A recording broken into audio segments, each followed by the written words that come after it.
उन्होंने ये परंपरा हम सबको दी, विरासत में दी। और फिर सबसे ज्यादा अगर हम देखें तो धरती को मां का दर्जा दिया गया। धरती के बिना तो हमारा जीवन ही असंभव है, लेकिन आज सबसे ज्यादा शोषण हमारी धरती मां का ही हो रहा है।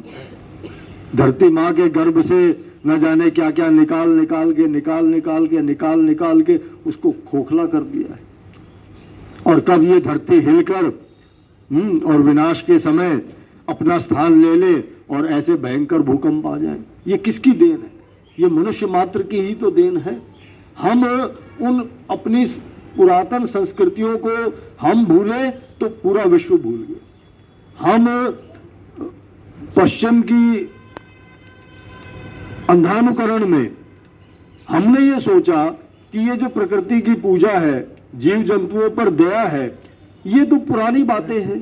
पुरातन पंथी लोग ऐसा सोचते हैं। नया विश्व क्या सोच रहा है वो हमें देखना है, वो भी देखना है। लेकिन जब हम अपनी पुरानी जड़ों से कट जाते हैं तो आज जो स्थिति हमारे सामने है वो स्थिति हमारे सामने आ जाती है।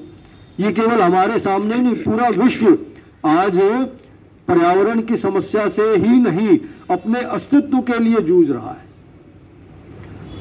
आज विश्व के वैज्ञानिक ये कह रहे हैं कि इस पर्यावरण में, इस वातावरण में बढ़ रही गर्मी इतनी घातक है कि जो ध्रुवों पे बर्फ है, जो ग्लेशियर है, वो पिघलने वाले हैं।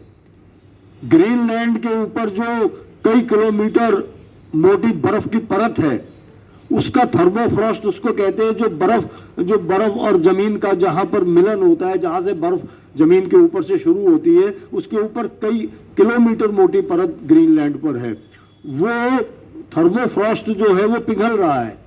और उस पिघलने से वो आप कल्पना कीजिए कि बर्फ का इतना बड़ा पहाड़ जब समुद्र के अंदर आ जाएगा तो समुद्र कितना ऊपर जाएगा। वैज्ञानिकों का ये अनुमान है कि 100 फीट ऊपर समुद्र चला जाएगा।